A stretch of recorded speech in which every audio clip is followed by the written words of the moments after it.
Sejam bem-vindos a mais um episódio do PBcast Saber Investir. Hoje o nosso tema será Economia para 2023. E para falar sobre isso, nós trouxemos aqui nosso grande convidado, Luiz Otávio Leal, que é o chefe economista do Alfa, ele formado em Economia na PUC do Rio, e vai nos contar hoje um pouco sobre sua história e sobre sua opinião sobre a economia para 2023. Seja bem-vindo, Luiz. Muito obrigado, é um prazer estar aqui com vocês. Boa, então vamos entrar direto no tema, né? Mas primeiro, antes de entrar no tema, na verdade, Luiz, conta pra gente quem que é você também no mercado financeiro, como é que teve essa ideia de ser economista, qual que foi o mosquito da economia que te picou, como é que isso aconteceu? Bom, é interessante porque eu acho que é uma prova de que na vida as coisas acontecem às vezes meio aleatoriamente, tá? Na verdade eu comecei fazendo engenharia, tá? E aí eu comecei a pegar matéria fiz o básico da engenharia, comecei a pegar matéria do profissional, eu ia fazer engenharia de metalúrgica e de materiais, aí eu comecei, não é bem a minha praia, não tava gostando, tava desanimado, e aí, na época que eu fui fazer a matrícula pro quinto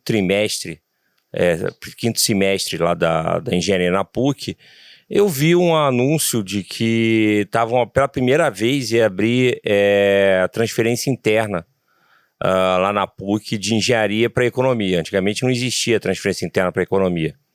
E aí eu falei assim, eu acho que tem um pouco mais a ver comigo. E aí eu comecei a pensar no que tinha acontecido até agora. E aí eu comecei a olhar o vestibular. Quando eu fiz vestibular, que agora é o Enem, né? Na minha época era vestibular, eu passei muito bem colocado em engenharia, consegui até uma bolsa, porque eu passei entre os 50 primeiros, mas aí eu olhei, por que eu passei entre os 50 primeiros?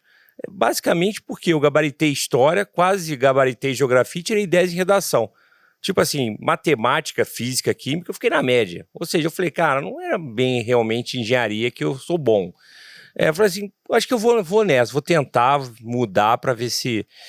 E aí, as coisas foram acontecendo. Eu acho que, de novo, a aleatoriedade aparecendo.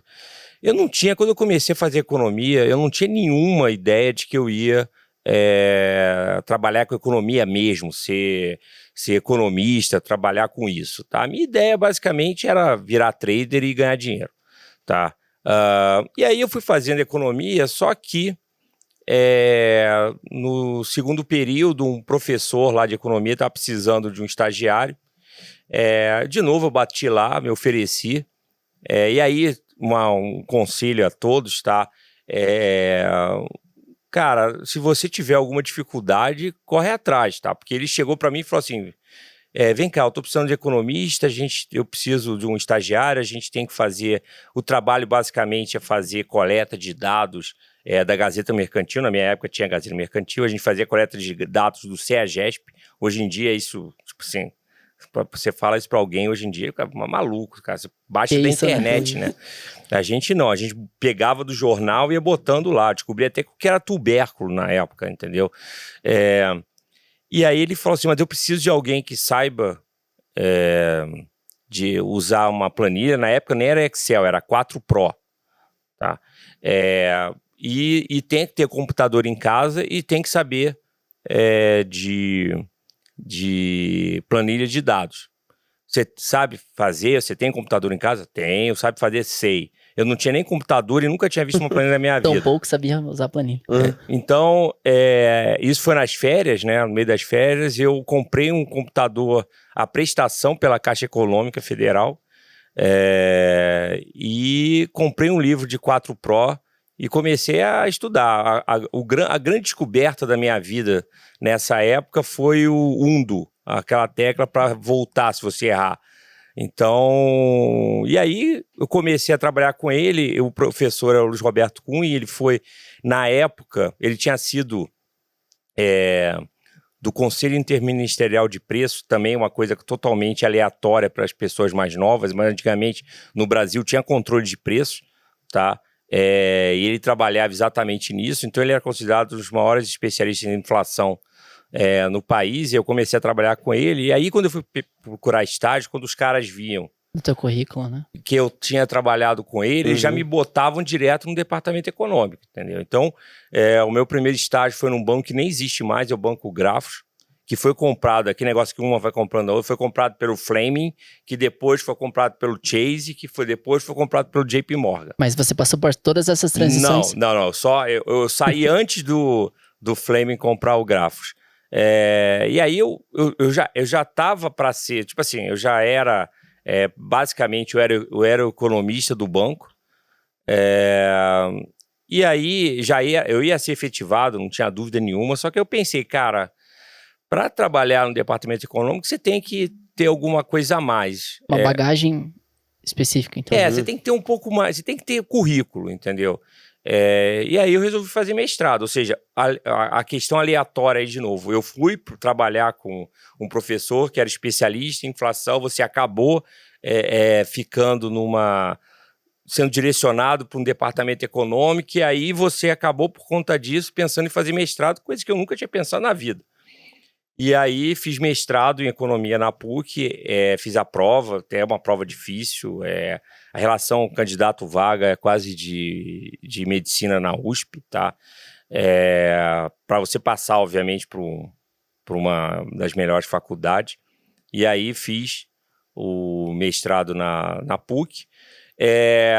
Logo depois que eu acabei o mestrado, até eu tinha, tipo assim, se me perguntar uma das grandes frustrações da minha vida é que eu devia ter ido fazer o doutorado fora, não porque eu acho que doutorado ia fazer uma grande diferença na minha vida, mas eu acho que a experiência de estudar fora, acho que ia ser muito importante. Mas na época eu estava para casar, eu casei exatamente, tipo assim, acabou o mestrado, eu casei, e aí comecei a trabalhar num fundo suíço, tá, que é o Pictet. Passei 2 anos lá, aí comecei a pensar que eu queria trabalhar com alguma coisa mais próxima da economia real, né? Porque você fica muito nesse negócio de mercado. Aí eu fui para na verdade não é bem economia real, mas é a mais próxima que eu consegui, que era trabalhar na Federação do Comércio do Rio de Janeiro.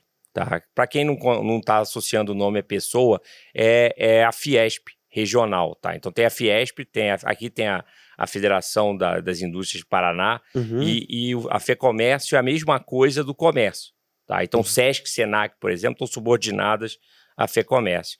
E aí foi muito interessante, porque foi uma experiência em que eu trabalhei pela primeira vez com base de dados. A gente tinha pesquisas patrocinadas pelo Sesc e Senac. Então eu trabalhei com dado bruto, então eu pude gerar índices que até hoje são usados lá na FEComércio, tá, para ver nível de atividade do comércio no Rio de Janeiro. Então foi bem interessante, foi uma experiência bem interessante. O problema é que tem muita política envolvida e eu resolvi, vou sair. E aí resolvi tirar um ano sabático, passei 1 ano trabalhando na PUC, dando aula e prestando consultorias para algumas prefeituras. A gente fez consultoria para prefeitura de Macaé, no Rio de Janeiro, para Vitória, no Espírito Santo, e dando aula. Então, desde o mestrado, que eu acabei o mestrado até esse momento, foram 6 anos dando aula na PUC. E dei aula de tudo quanto é coisa. Dei aula de introdução à economia, dei aula de matemática financeira, contas nacionais, economia brasileira contemporânea, e dei aula assim foi uma experiência muito gratificante, porque eu dei aula para tudo, dei aula para economia, dei aula para administração à noite. A primeira aula que eu dei foi para administração, primeiro período, de 7 às 11 da noite na sexta-feira. Tá, então, cara, eu tinha quase que amarrar os caras na cadeira. E não só por isso, né? Mas com 17 anos você não entende muito bem de economia, não tem esse embasamento mais tenro, né? Em termos de Brasil, a gente não é educado financeiramente a entender. Principalmente quando a gente entra na faculdade. Mas como foi isso também? Ou até de pensar hoje os alunos dele que são economistas formados aí, né? Pelo mercado. Administradores e tudo. Mas... foi uma experiência muito gratificante pelo que você falou, tá? Eu acho que principalmente, por exemplo, quando você vai você vai trabalhar com economia, você passou em economia, você presta mais atenção. Quando você vai fazer administração, aí, aquela matéria de economia é mais uma matéria que você vai ter que passar, simplesmente. Tá na cadeira do curso e tem que passar. Então, você a ter a atenção desse aluno, principalmente primeiro período, sexta-feira de noite. Então, você tem que ter muito jogo de cintura, tá? Então, eu falo muito, você fala assim, você fica preocupado quando você vai fazer alguma entrevista ao vivo, alguma coisa. Eu falei, cara, depois de enfrentar aluno, tá, de primeiro período, sexta-feira à noite, cara, não tem outro problema, porque você tem que, é interessante que você tem que administrar. Então, por exemplo, eu falava para eles o seguinte, ó, eu não cobro presença, vocês podem entrar e sair da sala a hora que vocês quiserem, só não enche meu saco, tá? Vocês podem conversar lá fora. Eu trabalhei o dia inteiro, tô dando aula de noite, vocês também devem ter trabalhado o dia inteiro, para eu estar fazendo a faculdade de noite. Então, cara, tipo assim, não quer assistir a aula, não assiste. Se você acha que você pode estudar melhor do que a aula que eu dou, então você estuda, se vira sozinho, mas só não enche meu saco, entendeu? Então, eu acho que é aquele negócio, quando o que tá no contrato sai mais barato, tá? Então, eu acho que esse é um lema que a gente tem que levar. Tudo que é combinado sai mais barato, tá? Então, eu acho que foi eu sinto falta até de continuar a dar aula. E aí, essa ruptura na minha fase de professor foi exatamente porque eu tive uma proposta de trabalhar em São Paulo, tá?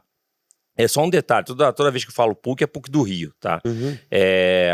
Aí eu recebi uma proposta para trabalhar no Banco de São Paulo, Banco ABC Brasil, e aí por vários motivos eu acabei não tendo oportunidade de continuar dando aula em São Paulo. Fiquei no Banco ABC Brasil 15 anos, tá? E aí acabei saindo para vir para o Banco Alfa, tá? Foi é interessante que também nesse processo, além da aleatoriedade, ainda tem uma questão ligada parece que acho que a vida é em ciclos, tá? Então, por exemplo, eu fui para a Federação do Comércio para montar o departamento econômico.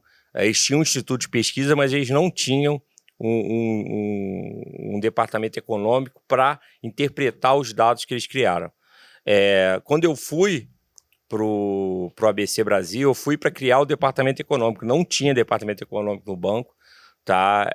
Hoje em dia ele roda muito bem.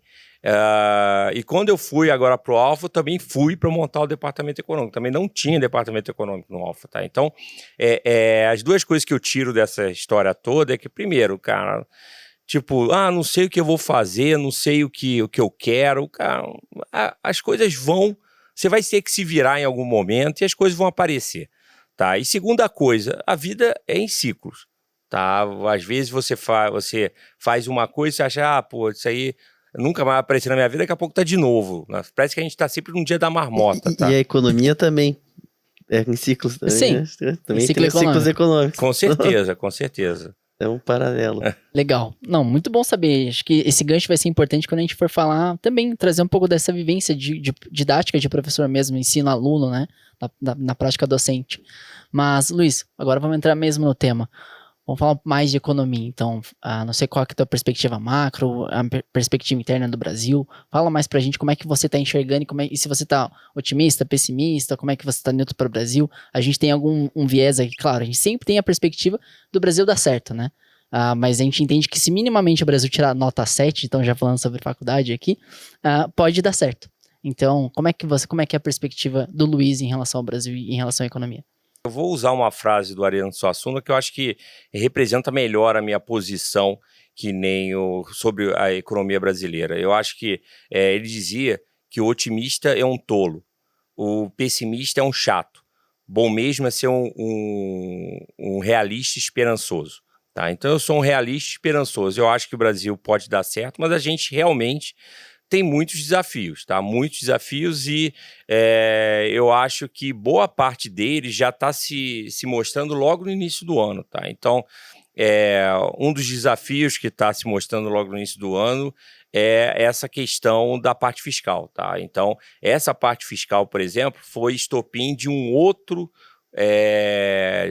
grande desafio que a gente tem esse ano, que é contrabalançar um governo claramente voltado para uma questão mais social e aumento dos gastos sociais, e considerando que isso não é compatível com uma política monetária responsável, tá? Então, a partir do momento em que o governo dá uma indicação de que você pode ter um aumento de gastos sem controle, e o Banco Central responde dizendo que, se acontecer isso, você vai ter uma permanência da taxa de juros nesses níveis elevados de 13,75 durante mais tempo, você acaba gerando um conflito, tá? Então, eu acho que esse é o primeiro dilema, tá? Como você combinar essa necessidade do governo de aumentar os gastos, tá? Ao mesmo tempo em que esses gastos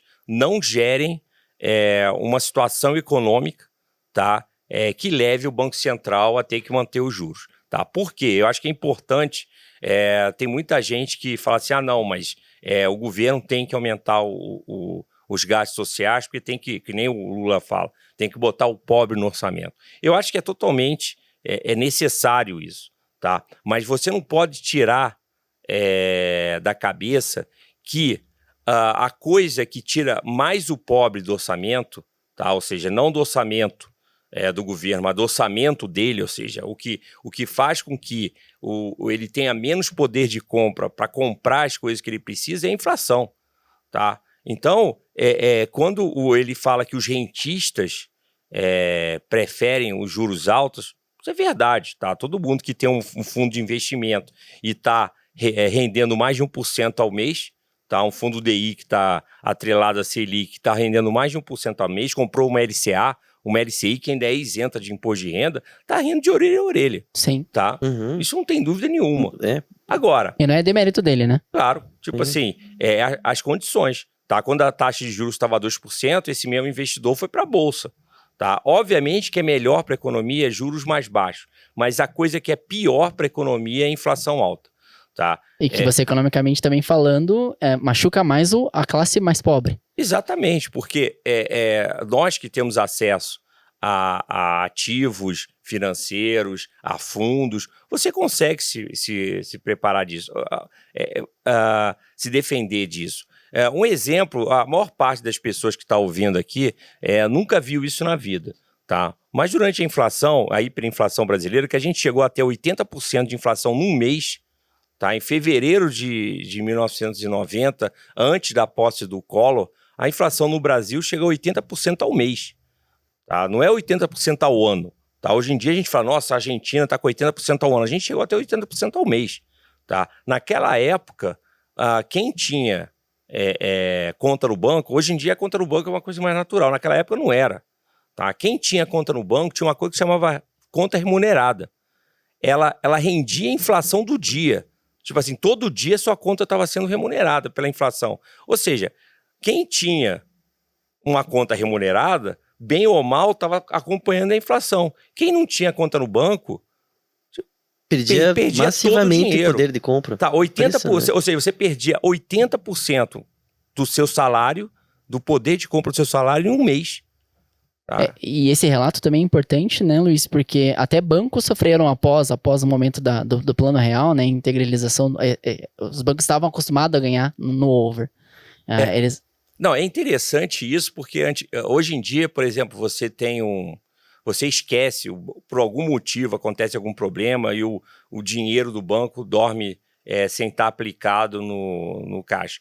Tipo assim, vai rolar um esporro, mas eu acho que o cara não vai perder o emprego. Naquela época, se o banco passasse com caixa parado, ia embora todo mundo da área que tinha que ter feito isso, porque perdia-se um dinheiro imenso. E aí, como tudo na vida, tipo assim, que você as coisas começam a ficar muito fácil, você começa a ficar leniente, tá, com o seu objetivo principal, tá, que era, no caso dos bancos, emprestar dinheiro. Então, como você falou, quando acabou a inflação, esses bancos já acabaram, essa receita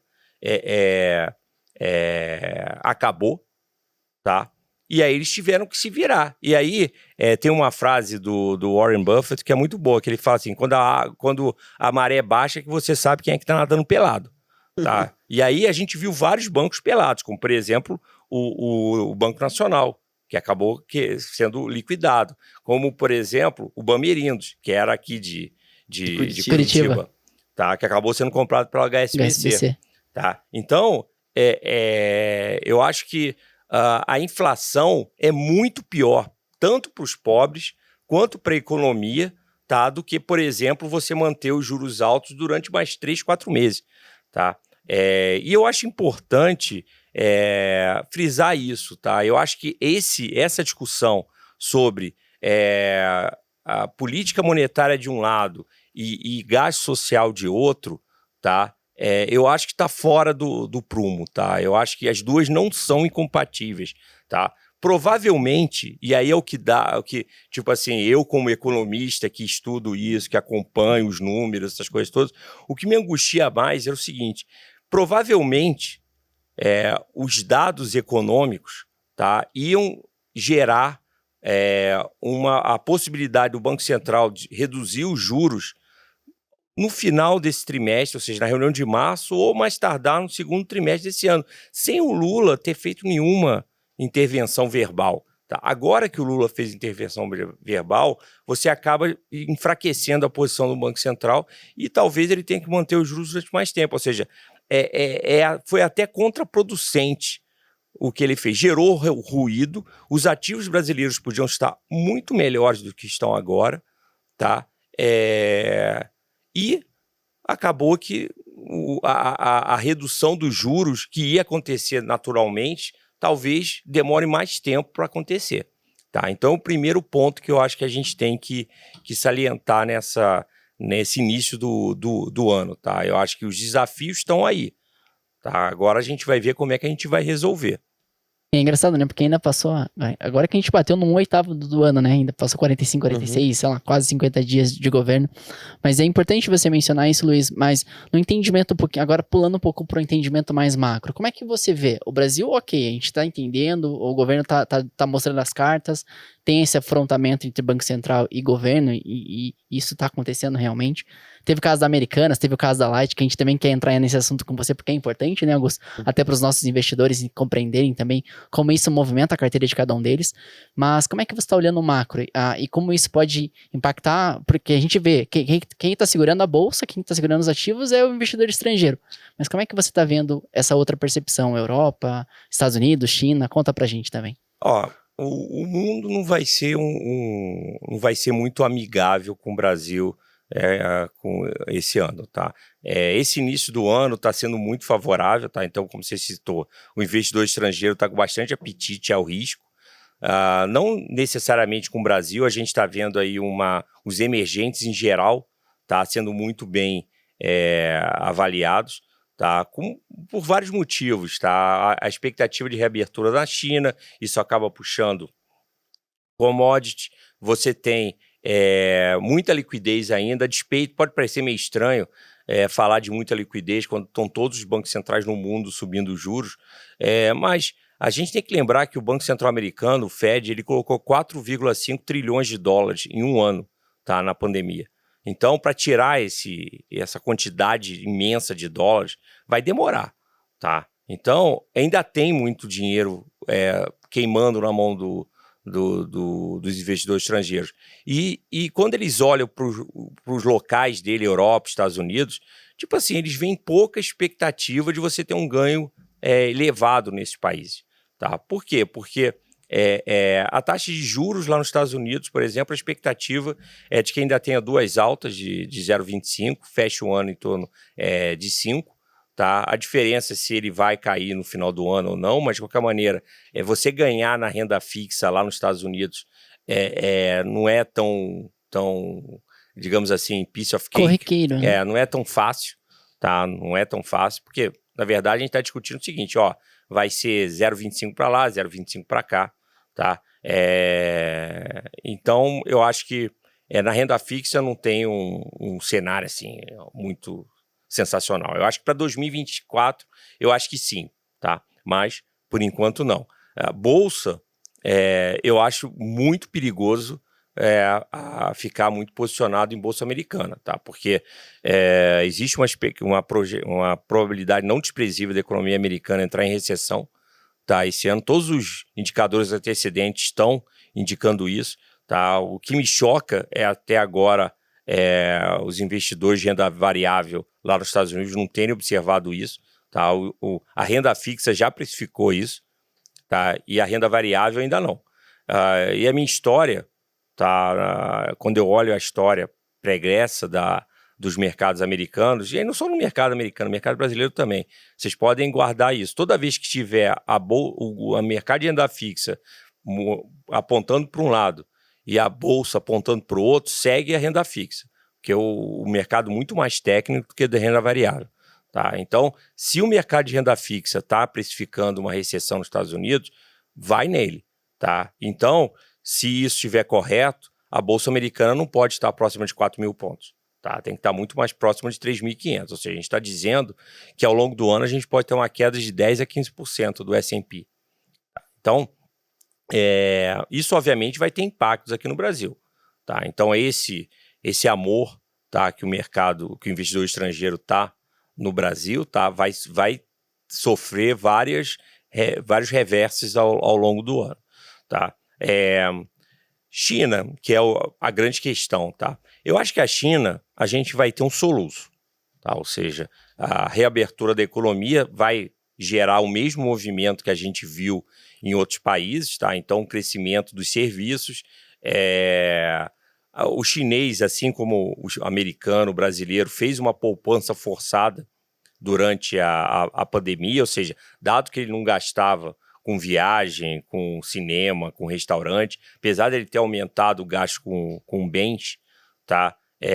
Mesmo assim, sobrou dinheiro, então ele tem uma renda, a poupança chinesa hoje em dia está em torno de 2,6 trilhões de dólares, tá? Então um crescimento aí de mais ou menos 20% com relação à pré-pandemia, tá? Então eles têm um capital para consumir, então acho que isso vai impulsionar a economia ao longo dos próximos meses. Tá? A minha grande dúvida é qual a perenidade desse movimento.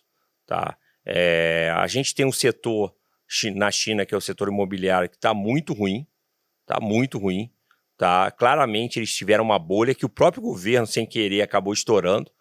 E agora eles têm um pepino na mão, eu não sei, eles não sabem como resolver, e nós não sabemos qual vai ser a consequência da solução que eles vão dar.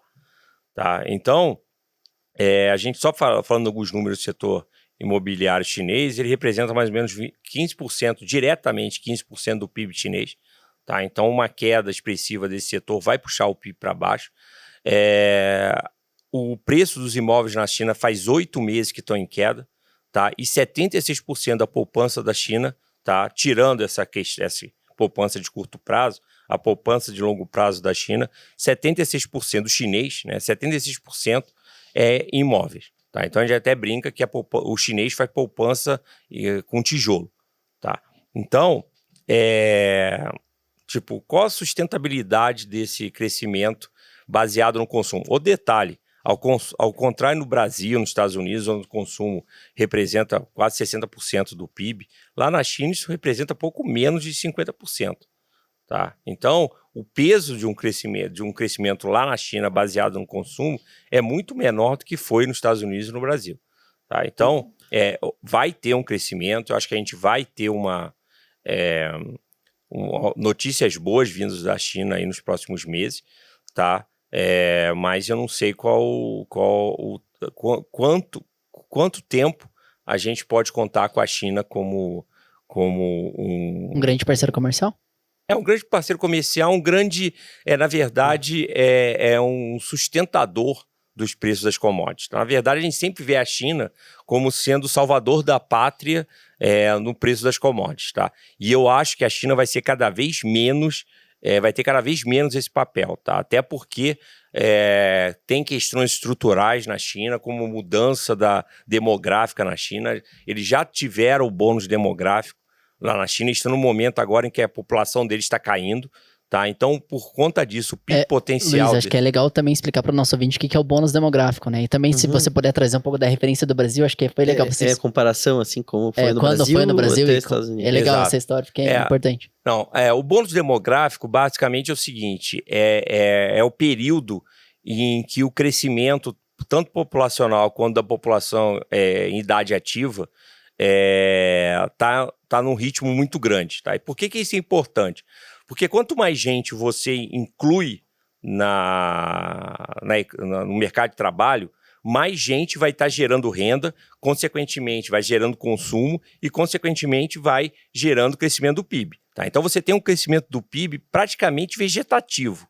Tá? Ou seja, ele vai crescendo só no ritmo do crescimento. Organicamente. Melhor até do que vegetativo. Organicamente, ou seja, a próprio crescimento da população vai gerando naturalmente um crescimento do PIB. Então, nesse cenário, como você tem um crescimento já garantido por conta do crescimento populacional, você tem um PIB potencial muito maior do que quando você não tem esse tipo de vetor, tá? Ou seja, esse impulsionador do crescimento. No Brasil, no caso do Brasil, a gente teve esse bônus demográfico, basicamente foi durante a década de 70, 80 e 90. O problema é que a gente perdeu 2 décadas, praticamente, uma década e meia desse bônus, com a crise da década de 80, com a hiperinflação na década de 90, até antes do Plano Real. Tá? Então, o crescimento, o milagre brasileiro, tá? Em grande parte, foi basicamente um crescimento populacional. Tá? Não teve, tipo assim, o milagre foi muita gente nascer. Tá? Então, foi a natividade, foi o milagre brasileiro. Tá? Então, a China está passando agora exatamente pelo momento que a gente já começou a entrar no século XXI. Então, no início do século XXI, a gente já tinha passado do bônus demográfico, e a China está passando por esse momento agora. Tá? Então, o que isso vai significar? Significa que aquela poupança de crescimento que eles tinham só por conta do crescimento populacional acabou. Tá? A consequência prática é que, por exemplo, dificilmente a gente vai ver a China crescendo mais de 5% sustentavelmente nos próximos anos. Muito ao contrário da última década, que a gente via a China crescendo 10, 9 todo ano. Tá? Então, eu acho que esse vai ser um problema. Ou seja, a China, ela naturalmente, tá, vai ter um PIB potencial menor por esse crescimento menor da população e, consequentemente, vai contribuir menos para o mundo como um sustentáculo do crescimento, como a gente viu em várias crises. Por exemplo, na crise de 2008, tá, na verdade, até isso vai ser mais difícil. Foi um acordo tácito entre Estados Unidos e China, tá, que fez com que o mundo saísse mais rápido da crise financeira da Lehman Brothers. Tá? Na verdade, lá atrás, o que acontecia? Os Estados Unidos estavam precisando de dinheiro e a China tinha uma poupança muito grande. Então, a China basicamente financiou o consumo americano. Tá? Então, os déficits americanos, os Estados Unidos teve que aumentar o déficit, consequentemente, aumentar a emissão de dívida, e quem comprava essa dívida era a China. Tá? Então, isso gerou um círculo virtuoso no mundo que fez a crise de 2009, 2008 acabar rapidamente.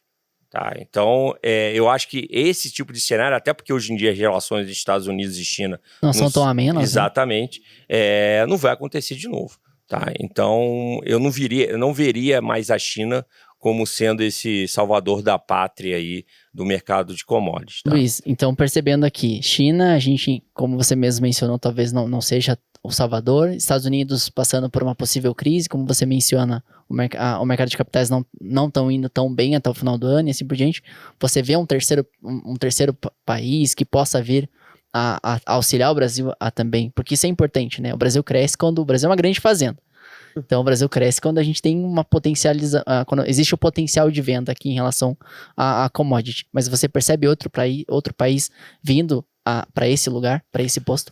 Ó, eu acho que no curto prazo ainda não, mas eu acho que no médio prazo a gente tem que olhar com bastante carinho para a Índia, tá? Então, o que está acontecendo na Índia nesse momento é exatamente o que aconteceu com a China no início do século XXI, com o Brasil nas 3 últimas décadas do século XX, tá? Então, eles estão exatamente no meio do bônus demográfico. Para você ter uma ideia, o auge do crescimento da população em idade ativa vai chegar na Índia em 2049. Tá? Então, eles têm, eu posso garantir para vocês, tá, que a Índia vai crescer. Vocês podem puxar, ela vem crescendo em torno de 7% a 8% e ela vai continuar crescendo em torno de 7% a 8%. Tá? Logo, logo, ela vai ser uma das principais economias do mundo. A grande dúvida com relação à Índia é o seguinte: eles têm uma estratificação social muito severa.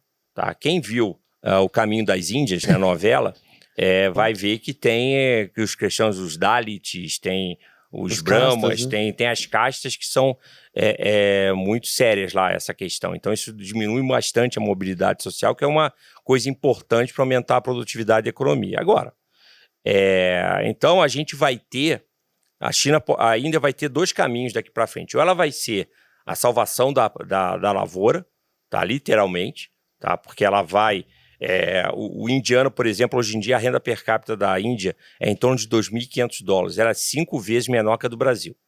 Tá? Então, a hora que esses 1 bilhão e 600 milhões de indianos que vão ter esse ano, a Índia vai acabar esse ano com 1 bilhão e 600 milhões, vai ultrapassar a China em população.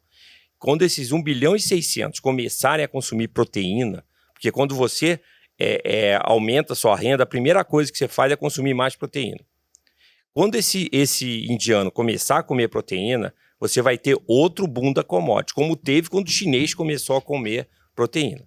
Tá? Então, eu acho que a gente tem que olhar com bastante atenção para a Índia. O grande problema é o seguinte: eles podem tanto se transformar num mega consumidor de commodity, como eles podem virar um grande problema, porque eles podem crescer para transformar essa renda per capita do indiano de 2.500 e chegar ao nível brasileiro, em torno de 10 mil e poucos dólares, tá? Como eles podem virar uma nação de 1 bilhão, de quase 2 bilhões de pessoas miseráveis.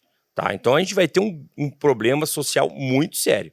Tá? Então a gente está numa encruzilhada. Nesse momento é difícil saber para que lado que a economia indiana vai. Mas se fosse uma empresa, principalmente ligada a commodity, como, por exemplo, uma empresa alimentícia, principalmente criação de frango, tá? Porque que exporta frango, eu acho que seria muito interessante, porque a gente tem que lembrar que a Índia não come carne de vaca. Se ele vai comer mais proteína, ele vai comer mais frango. Tá? Então, eu acho que toda a cadeia de proteína, não só proteína, papel e celulose. Papel e celulose vai ser outro boom que a gente viu lá no início do século XXI. Por que teve o boom no início do século XXI de papel e celulose? Basicamente porque o chinês começou a usar papel higiênico. Tá? Quando o indiano começar a usar papel higiênico também, vai ter outro boom de papel e celulose. Então, eu ficaria muito atento a esse movimento da economia indiana. Tá? Então, respondendo a sua pergunta, eu acho que não para o curto prazo, mas eu acho que no médio e longo prazo, quem pode ser o salvador da lavoura, das commodities, eu acho que vai ser a Índia. Agora, pensando mais no curto prazo, eu acho que essa questão que você citou da importância da commodity para a economia brasileira, eu acho que esse ano a gente deu sorte, tá? Por quê? A gente deu sorte, talvez o agricultor nem tanto, mas por que eu acho que a gente deu sorte? Porque a gente está, comparado com o ano passado, os preços da soja, por exemplo, que estão sendo comercializados agora, estão muito mais baixos, tá? E por que eu estou dizendo que pode dar sorte? Porque isso vai ser compensado pelo tamanho do crescimento da safra. Tá? Em termos de grãos, considerando aí milho, soja, tudo, a expectativa de alta da produção comparada com o ano passado, que já foi recorde, é de crescimento de 17,5%. Tá? Então, para o Brasil, para o PIB brasileiro, tá? Você tem um preço mais baixo, mas você tem uma quantidade maior vendida. Tá? Então, uma coisa meio que equilibra a outra. Exato. E a gente vai ter, de novo, um desempenho muito bom do PIB agrícola esse ano, com todas as ramificações. Ou seja, quando a gente fala de PIB agrícola, o peso do PIB agrícola direto no PIB é baixo, próximo de 8% só. Mas quando você pega toda a ramificação do setor de agrobusiness, tá? Eu acho que isso vai ajudar bastante o PIB desse ano. Então, se você fosse me perguntar uma coisa que pode ser boa para a economia brasileira esse ano, eu diria que o setor de agropecuária. Eu acho que vai ter um desempenho muito favorável esse ano.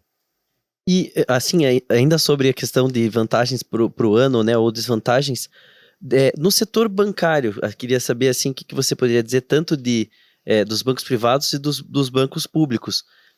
Se as intervenções que podem ocorrer, né, como que você enxergaria isso, tipo, para afetar um resultado, né, o andamento para 2023?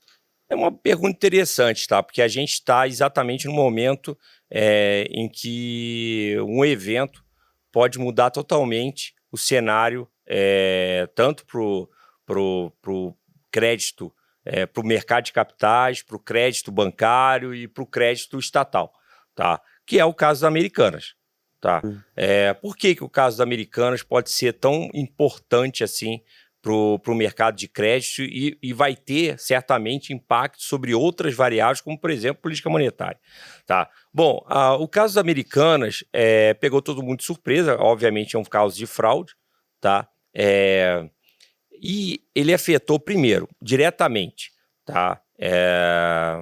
Você colocou em xeque várias empresas do varejo, tá? Porque, tipo assim, se eles fizeram um cálculo de uma forma errada do que a gente chama de forfeit, ou seja, na verdade, a empresa, através do banco, financia o fornecedor. Uhum. Tá? Então, essa é a ideia aonde eles... O risco sacado. Exato. Esse risco sacado é isso. Ele pega dinheiro emprestado do banco para um fornecedor pequeno, então o fornecedor não teria acesso a esse banco, ele pega esse dinheiro e passa pro fornecedor dele. E a dívida passa a ser direto com o banco, né? Exatamente. Só que ele não fazia esse cálculo, tá? Ele não colocava isso como uma dívida com um passivo com relação ao banco. Ele botava isso com ativo como relação ao fornecedor. Tá, então esse era o problema da Americanas. Tá? Luiz, se você puder também explicar para o nosso ouvinte qual era a necessidade de fazer esse empréstimo via banco para pagar o seu fornecedor, porque essas empresas naturalmente não tinham caixa positivo, né? Ou não tinham um ciclo de caixa positivo, então elas precisavam se financiar de certa forma. Na verdade, eu acho que mais é um caso comum no mercado, não é uma coisa... Toda varejista faz isso. Tá? Porque normalmente os fornecedores dele nem sempre são fornecedores grandes, tá? Que conseguem um acesso ao sistema bancário tradicional. Tá? Então, é uma forma de você conseguir até um preço menor, tá? Porque o custo do dinheiro para o seu fornecedor fica mais baixo. Tá? Então, você reduz o custo do seu fornecedor e esse fornecedor vai poder te vender a um custo mais baixo, a um preço mais baixo. Tá? Então é uma forma que sai todo mundo ganhando. O banco ganha dinheiro porque empresta a juros para Americanas, a Americanas ganha dinheiro porque empresta, financia esse fornecedor. E ainda com preço mais baixo? Exatamente. Basicamente para gerar capital de giro nesses fornecedores dele. Tá? Coisa que eles não iam conseguir no sistema bancário tradicional. Tá? E é muito comum, tá? Muito comum. Qualquer comitê de crédito de um banco, todo comitê de crédito vai ter alguma operação de forfeit, que é o nome desse risco sacado aí, que ficou famoso agora com Americanas. Então, pegou todo mundo de calça curta, então todo mundo começou a primeira onda. Vamos ver, para tudo, tá? Para tudo. Vamos ver quem pode estar também com risco, quem é que pode... E aí, eu não sei se foi coincidência ou se é um movimento que poderia até ser esperado, porque muitas empresas tomaram crédito barato na época que o juros estava próximo de 2%, então se endividaram bastante, tá? E agora elas têm que rolar essa dívida, tá, com os juros muito mais altos.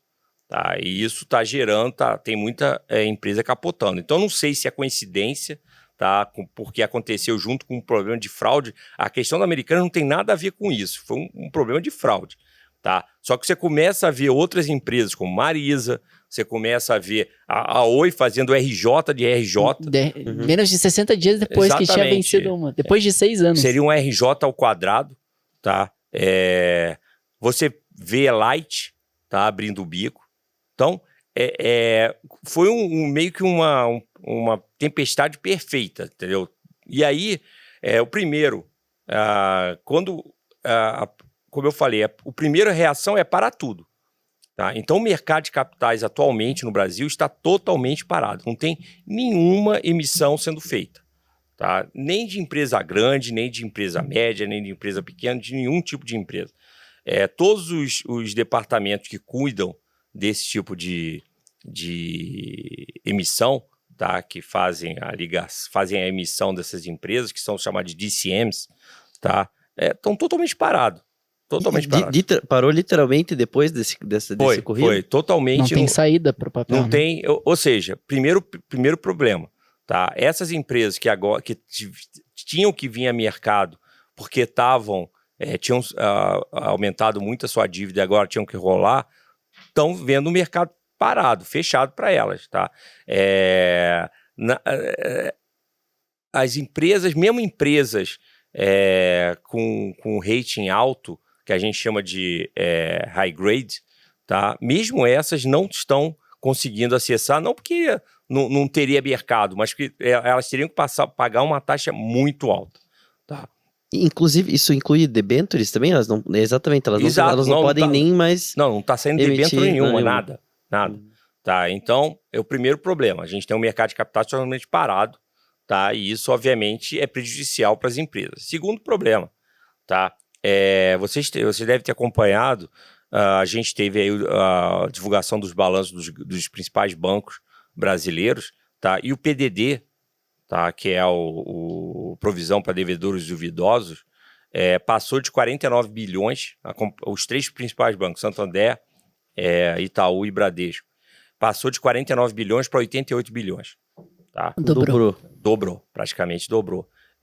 E a gente tem esses mais ou menos 49 bi, 50 bi que saíram, tá, do mercado, saíram do caixa do banco porque eles tiveram que botar como uma reserva estratégica caso você tenha outros problemas aparecendo, ou mesmo Americanas, por exemplo, entra em RJ e fale e não paga para ninguém, tá?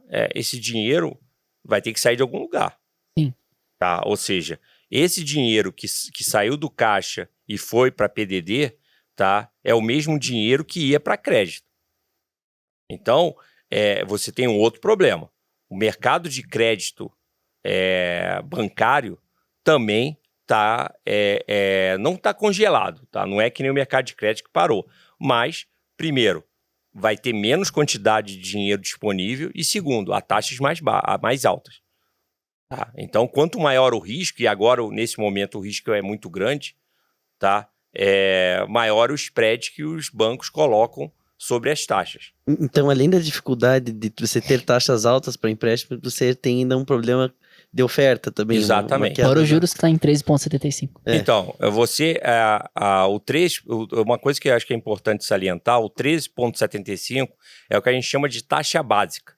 Tá? Então, em cima dessa taxa básica é que são montadas todas as taxas bancárias. Então, cheque especial, cartão rotativo do cartão de crédito, taxa de financiamento de carro, qualquer coisa. Ela parte desse 13,75. Tá? Quem toma dinheiro a 13,75 é o governo. Tá? Isso, assim, no overnight. Tá? Se ele for rolar de um dia, a taxa que ele vai pagar é 3,75. Qualquer outro vai pagar isso mais impostos, tá? Porque incidem impostos sobre o custo de juros, por exemplo, IOF. IOF é imposto sobre operações financeiras. Tá? Então, qualquer empréstimo tem um IOF em cima. Tá? Então, o IOF é custo, tipo, pessoal, custo de mão de obra do banco, essas coisas todas, e spread, que a gente chama de spread, que na verdade, entra aí o lucro esperado, tá, do banco e a proteção dele contra a inadimplência.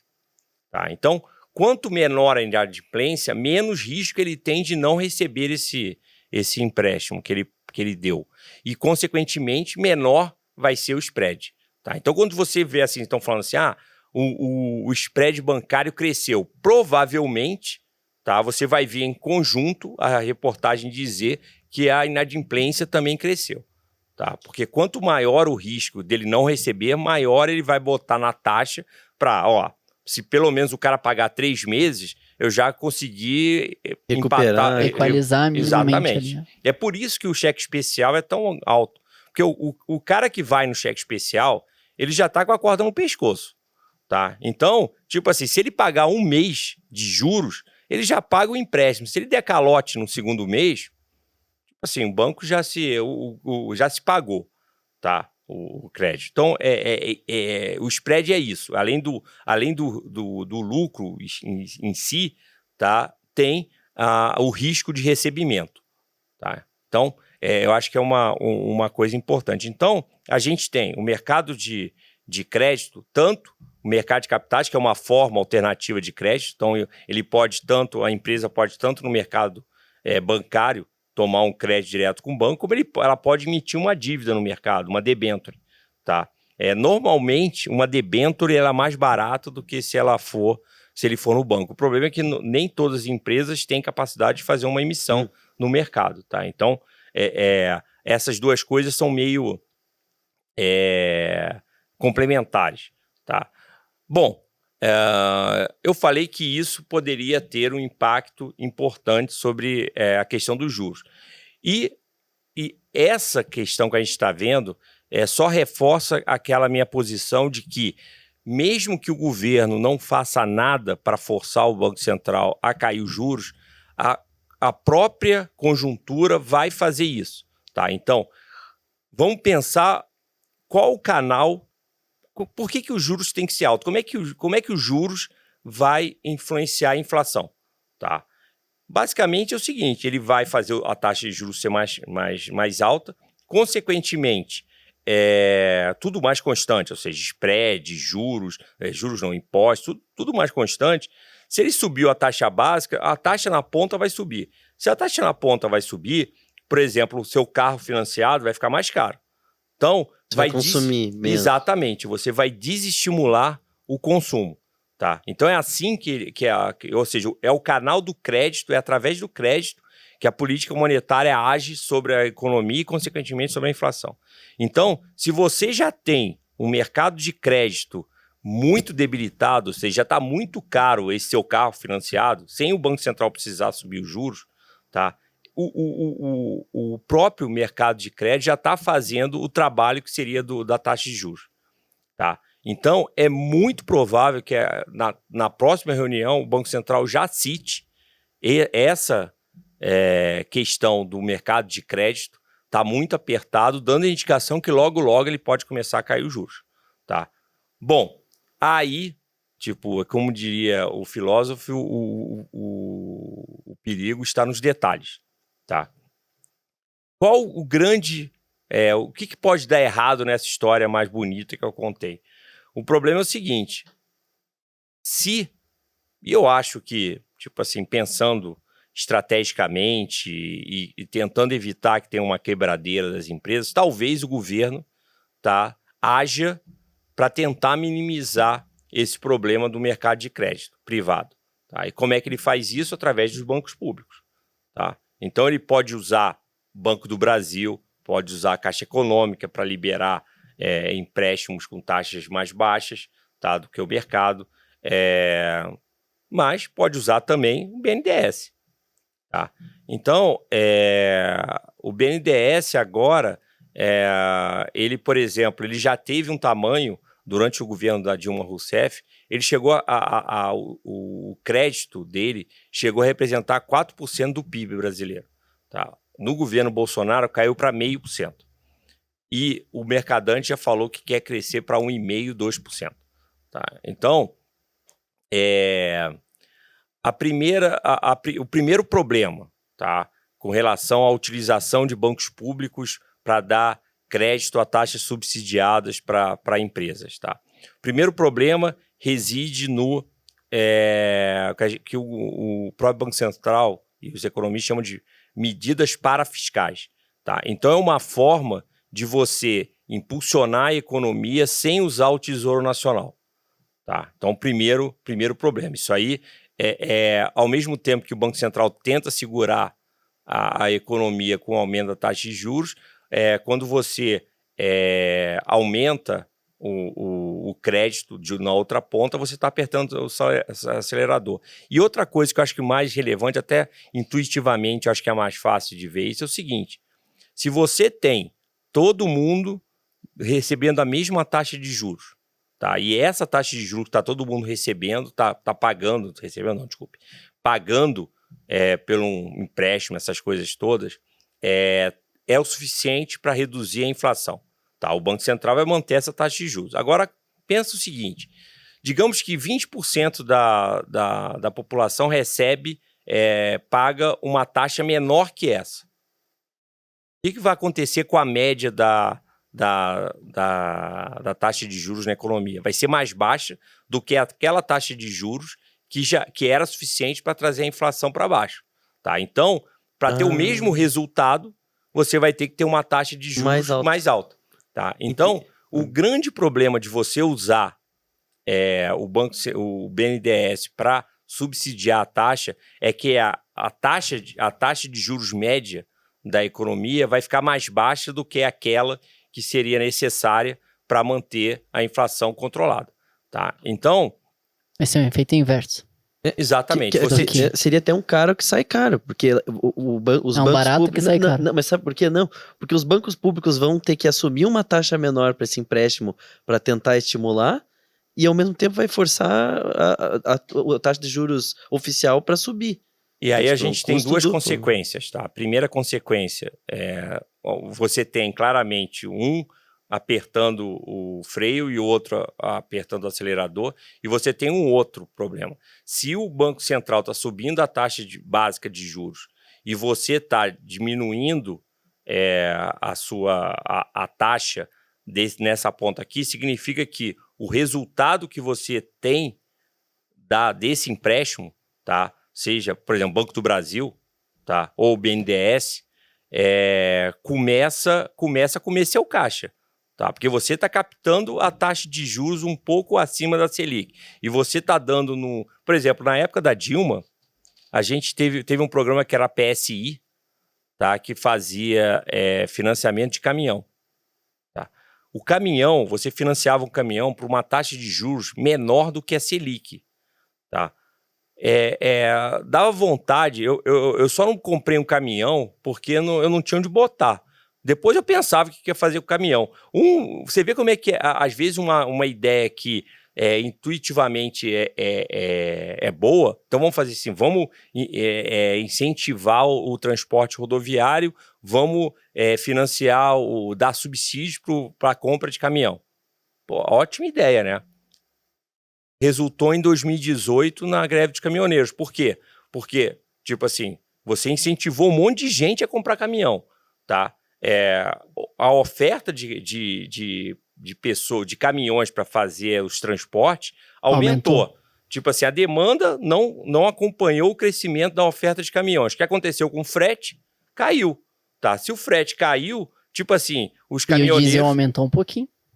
Os caminhoneiros, tipo assim, na média ficou todo mundo pior.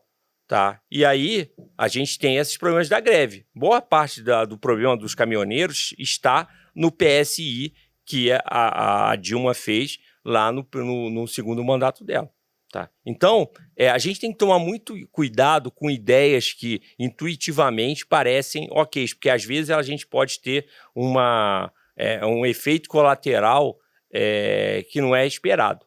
Tá? Então, ninguém esperava que quando a Dilma fez o PSI, apesar de todo mundo achar, os economistas mais ortodoxos acharem que ia dar errado por vários motivos, tá? Ninguém esperava que isso ia descambar numa greve em 2018, tá? Por conta do preço do frete. Tá? Então, eu acho, se você me perguntar assim, então você acha errado que nessa situação de restrição de crédito que a gente pode ver daqui nos próximos meses, eu acho errado que o BNDES intervenha para minimizar isso, eu diria que, tipo assim, peremptoriamente não, tá? Assim, ó, não. Eu diria que tem que ser, depende do grau. Tá? Então, eu sei que é difícil você fazer essa sintonia fina, mas tem que ser uma intervenção que não afete o caixa dele, ou seja, de modo que ele não precise de financiamento do Tesouro Nacional para fazer esse tipo de intervenção, e que não que seja simplesmente para tirar o garrote do sistema, ou seja, fazer o sistema começar a sair do marasmo. Tá? Não para ser um indutor, tá, do crescimento, para não rivalizar com a política monetária que está na boca de começar a ser reduzida. Tá? Eu continuo, tipo assim, boas notícias. Eu acho que a inflação já está dando sinais de arrefecimento e não é por conta da redução das tarifas que o Bolsonaro fez no ano passado. Quando você olha vários dados, olhando os dados mais qualitativos do número, tá? Você vê claramente que está um processo de desaceleração. Tá? Então, você junta esse processo de desaceleração da inflação, você junta o mercado de crédito que vai estar mais apertado do que o esperado. Eu acho que o Banco Central pode tranquilamente cair os juros no segundo semestre. Inclusive, tem 2 eventos que eu acho que vão ajudar ele a fazer isso. Primeiro, é a decisão que até abril o Ministério da Fazenda vai divulgar a respeito do arcabouço fiscal. Eu acho que vai ser um arcabouço fiscal relativamente bem construído. Tá? Quando você junta isso com a reforma tributária, tá? Eu acho que são 2 eventos que também vão dar um impulso, tá, para a economia. A reforma tributária, a PEC 45, a PEC 110 que estão no Congresso, a expectativa dos especialistas é que possa dar um shift, ou seja, um ganho do PIB de 10% na próxima década. Tá? Então, aumenta o PIB potencial, então você vai ter um ganho, tá, para a economia que é muito grande. Aí vocês podem falar, o pessoal mais velho, fala assim, eu já vi esse papo de reforma tributária toda vez e nunca dá em nada. Eu acho que tem 2 diferenças nesse momento. Primeira diferença é que eu acho que ela está muito parecida com a reforma da Previdência. Tá? Quem voltar atrás na época da aprovação da reforma da Previdência vai notar que a discussão toda da reforma da Previdência foi durante o governo Temer. Tá? Na época da discussão da reforma da Previdência durante o governo Temer, a aprovação de uma reforma da Previdência pela população era de menos de 40%. Tá? Era 30% e alguma coisa. Durante o governo Bolsonaro, nas vésperas da aprovação, ela estava em quase 60%. Tá? Então, você teve, tipo assim, digamos que as pessoas se acostumaram com essa ideia de uma reforma da Previdência. Tá? Então, eu acho que a mesma coisa está acontecendo agora. As pessoas se acostumaram, tá, com essa ideia da reforma tributária. Todo mundo dá como certo a reforma tributária. E o segundo ponto que eu acho que é muito relevante, que é o seguinte, você precisa... tem um cientista político, Luciano Dias, que sempre fala isso, que é o seguinte, você precisa de 2 coisas para aprovar algum projeto no Congresso. Um padrinho e que o governo esteja a favor. Tá? O padrinho dessa reforma da tributária é o melhor que podia ter, que é o Lira. Tá? O Arthur Lira faz o que quer no Congresso. Tá? Então, se ele quer passar uma reforma tributária, a gente pode até discutir que tipo de reforma vai passar, porque a gente sabe como é que entra e não sabe como é que sai. Agora, que vai ter uma reforma tributária, vai ter. Tá? E o governo está apoiando, porque senão não ia botar o Bernard Api, dentro do governo, exatamente para tratar da reforma tributária, ele que foi o mentor da PEC 45.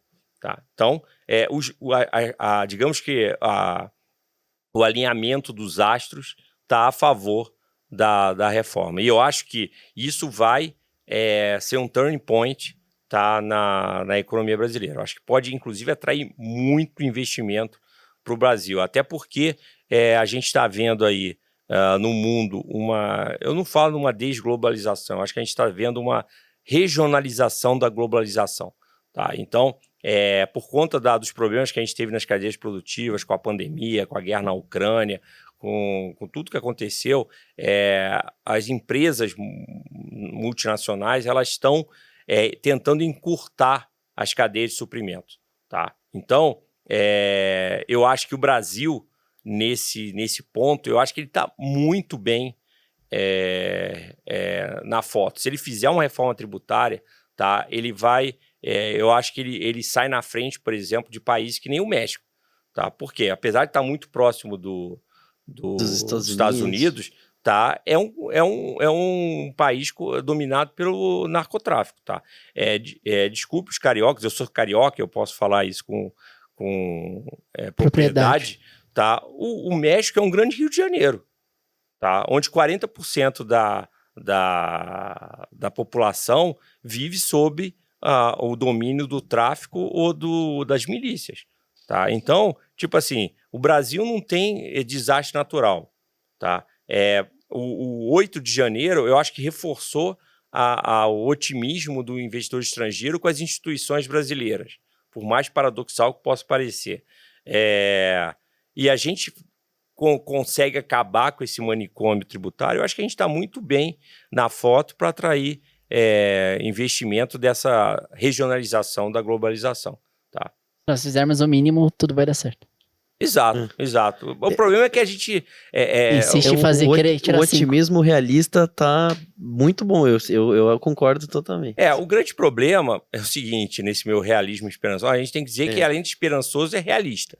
É o seguinte, o avô do nosso presidente do Banco Central, o Roberto Campos Neto, não o Roberto Campos avô, desculpe, e não o Roberto Campos Neto, ele era um excelente frasista, ele era sensacional. Ontem o Neto foi no Roda Viva, se alguém puder ver a entrevista do avô no Roda Viva, é sensacional. O cara é de uma inteligência assim ímpar. E ele tinha uma frase que infelizmente a gente vem tô vendo como verdadeira geração após geração, que ele falava o seguinte: o Brasil não perde uma oportunidade de perder a oportunidade. Tá? Então, eu acho que esse é o grande perigo, a gente, de novo, a gente perdeu a primeira globalização, e agora a gente perder a segunda porque a gente não está fazendo o dever de casa. Não, sensacional essa conversa foi muito boa, né? Acho que tudo aquilo que a gente se propôs a entregar aqui para o nosso ouvinte, nós, querendo ou não, entregamos, né? Falamos sobre o Brasil, falamos sobre macroeconomia, identificamos quais seriam as oportunidades para o Brasil, a gente acabou agora com uma possível reforma tributária, também com uma avaliação de juros e o cenário. Também falamos sobre Americanas Light, então isso a gente conseguiu cumprir tudo. Que é importante ressaltar que o Banco Alfa, né, conseguiu não ser afetado, né? Você pode dar um retrato disso? Fazendo jabá aqui para a gente, tá?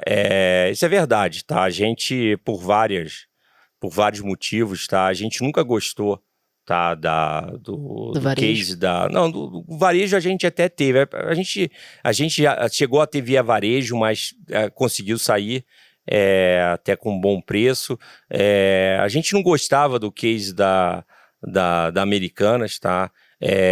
Até o nosso diretor lá da Asset, tá, que gere os fundos de crédito lá da gente, ele até o motivo pelo qual eu não gostava, um dos motivos, tá, pelo que eu não gostava, ele dizia que ele achava as lojas muito bagunçadas, que o chocolate está do lado da cueca, tá? Então, ele falava assim, uma loja que é bagunçada desse jeito não pode ter uma boa administração, tá? Então, a gente acabou, realmente, a gente não tinha nada de Americanas, nem de Light. A Light sempre foi um case muito ruim para a gente, tá? Então a gente nunca teve Light. O banco também além a gente não ter nada de crédito nos fundos, a gente não tinha nada de crédito no banco, o banco nunca deu crédito, quer dizer, nunca não, mas o banco não tinha crédito nesse momento para essas empresas. A gente está sofrendo, obviamente, como todo o mercado de fundos de crédito, porque os créditos estão, os spreads dos papéis estão abrindo. Tá? Luiz, é importante explicar o que é o spread abrindo desses papéis, né? Então, o preço de compra e o preço de venda é importante explicar. É uma coisa que às vezes a gente é difícil entender, que é o seguinte, na verdade, você não compra ou vende a taxa de juros, tá? Todo papel, seja título do governo, seja um título privado, ele é emitido com um preço, tá? Que é chamado de preço unitário, que é o PU do papel, tá? Normalmente, tipo assim, grosso modo a gente pode dizer, ó, esse papel no vencimento, ele vai valer 100. Só que ele, quando ele foi emitido, ele é emitido a 93, por exemplo, tá? Então, a taxa de juros embutida nesse papel é mais ou menos 7%, tá? Então, se você carregar esse papel até o vencimento, ele vai te render 7%. O problema é que nesse meio tempo, tá? Muita coisa pode acontecer. E toda vez, por exemplo, num caso desse que a gente está falando agora, tá? Quando a gente fala que o spread abriu, significa que o preço desse papel caiu, tá? Então, por exemplo, você comprou esse papel a 93, tá? Por conta dessa questão no Americanas, ele foi para 90. Aí você fala assim, putz, vou ganhar 10%, né? Não. Porque se você tem esse papel a 7, você na verdade, você não comprou a taxa, você comprou o PU, tá? Então, nesse momento, você está perdendo 3% do seu, mais ou menos. Se você quiser vender ele no mercado, você vai ter que perder vender a dinheiro. 90, você vai vender a um preço mais barato do que você comprou, tá? Simples assim, você não tem que pensar na taxa. E é isso, por exemplo, eu ia até citar aqui, uma das coisas que acabou sendo benéfica para o mercado, tá? É um avanço no mercado, mas que o momento que aconteceu foi muito ruim para o mercado, que é a questão da marcação a mercado, tá? Qual é a diferença, tá? A diferença é o seguinte, antigamente, até o início desse ano, os fundos de crédito, eles marcavam o que a gente chamava de marcar na curva. O que é marcar na curva? Era simplesmente esse negócio dos 7%. Tá? Você pegava, ó, daqui até o vencimento ele vai valer 7%. E aí eu pego digamos que seja durante 10 anos esse título. Eu simplesmente pego essa taxa, divido por 10 anos, divido por 12 meses, divido por 252 dias e todo dia eu vou botando lá o quanto ele vale, tá? Então, tipo assim, independente do que acontecer... Ele é sempre positivo. Exatamente, você vai receber a mesma coisa. Você só ia descobrir que seu papel não está valendo 93, está valendo 90, se você fosse fazer o saque do fundo, tá? Ou seja, por que eu acho que é um avanço? Porque você tinha uma desigualdade de informação. O gestor sabia que aquele papel não estava valendo mais 93, mas você não. Tá? Então, é o que a gente chama de economia de assimetria de informação. Tá? E agora acabou. Tipo assim, valor no mercado, você sabe. Se o papel caiu de 93 para 90, a sua cota lá do seu fundo de crédito vai aparecer. Tá? Aí você vai ligar para o cara e vai dizer, o que está acontecendo? Tá? Então, mesmo que a gente não tenha americano, se a gente não teve o prejuízo desse papel ter ido praticamente para zero, o preço dele ter praticamente ido para zero, a gente teve o prejuízo de outros papéis que, como o mercado fechou, o preço deles caiu, porque não tem comprador nesse mercado. Tá? Então, a gente, por exemplo, mesmo durante toda essa confusão, a gente não teve cota negativa no nosso fundo de crédito. Uhum. Tá? A gente ficou abaixo do CDI, tá? no último mês, deve ficar agora também, mas a gente não teve nenhuma cota negativa. Tá? Então, eu acho que é importante. Eu acho que é importante quando a pessoa faz um investimento, ela conhecer bem o gestor, conhecer bem a casa, se é um gestor, ver o track record dele, ver principalmente nos momentos de crise, tá? Como foi aquele fundo. tá? Porque ali ele pode ver, esse gestor é um gestor prudente, que deixa um pedaço de caixa, quando ele vê o cenário ficando mais nebuloso, ele deixa um caixa maior, de repente foi penalizado um pouco, porque não teve uma cota tão alta, mas na hora da crise ele segura bem. Tá? Então, eu acho que é esse o recado que a gente tem para o investidor. E o Luiz fez um gancho muito importante. Então, o ouvinte pode assistir o nosso episódio de renda fixa para entender bem essa marcação mercado que o Luiz mencionou. Sim. Pode assistir o episódio sobre fundo de investimento crédito privado, justamente para compreender o quanto esse movimento impacta na cota do cliente, o que ele está vendo, por que está negativo. E também trazer um pouquinho dessa macroeconomia para fazer um contexto mais completo. Acho que até para a gente trazer agora o nosso momento ali da biblioteca do PBcast, né? Você comentou, achei muito interessante ter comentado do Roda Viva do pai, do presidente do Banco Central, né? Do avô. E que eu não sabia, então hoje, né, tá em alta essa recente filmagem lá com ele, né, com o presidente do Banco Central. Na entrevista de ontem ele fala, meu avô, também, então, ele faz uma menção. Acho muito interessante pessoal também procurarem, né, Tá no YouTube. Tá no YouTube, imagina, na Roda Viva. Legal, mas aproveitando, Luiz, pro PBcast aqui, então, pra nossa biblioteca. Uma indicação de livro, de filme, de documentário, que você achar que o nosso ouvinte deve ouvir para entender um pouco mais sobre esse assunto que a gente acabou de conversar. Na verdade, não é diretamente ligado ao que a gente falou, mas eu acho que tem tudo a ver com o futuro da economia, tá? Eu acho que a economia, a economia ela é um mix de ciências exatas, porque a gente trabalha com número, mas a gente basicamente trabalha com pessoas. Então, inclusive, a economia está dentro do Centro de Ciências Sociais, ele não está no Centro de Ciências Exatas. E eu acho que cada vez mais que a gente consiga entender as pessoas, tá, melhor a gente vai poder fazer projeções, essas coisas todas. E tem um livro que foi feito por um prêmio Nobel de Economia, Daniel Kahneman, que é Devagar e Rápido, em que ele mostra, tipo assim, dá um cheirinho do que eu acho que vai ser o futuro da economia, que é a economia comportamental, tá? E é muito interessante, primeiro porque ele não é economista, tá? Ele é psicólogo, tá?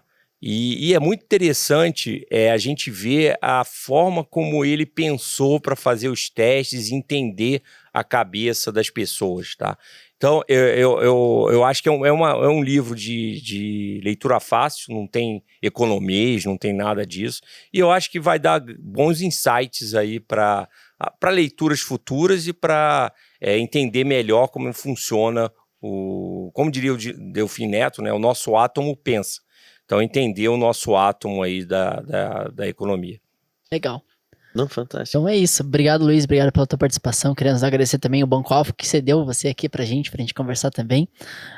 Quero dizer para vocês que os fundos do Banco Alfa estão na plataforma do Paraná Banco. Então, caso você queira lá também acesse o aplicativo, consegue movimentar lá nos fundos, verificar como o próprio Luiz disse, né? Avalia o track record do gestor, avalia o regulamento, verifica o que o Colim, como ele menciona, o diretor de investimentos, o que ele faz, o que ele não faz via mandato. Então, isso é importante, a gente sempre menciona isso. E tudo que você precisar também, você consegue acessar diretamente pelo seu gerente de investimentos. E é isso, né? Então, muito obrigado, Luiz Otávio. Esperamos te ver novamente aqui no PBcast. Curitiba, sempre que eu vier, sempre que for convidado, eu vou vir. Eu adoro Curitiba, acho uma puta cidade. E vai ser sempre um prazer estar aqui. Acho que foi divertido. Boa, obrigado. Pessoal, curtam, comentem, compartilhem e deem possibilidade de melhoria aqui. Também indiquem convidados pra gente. Obrigado. Tchau, tchau.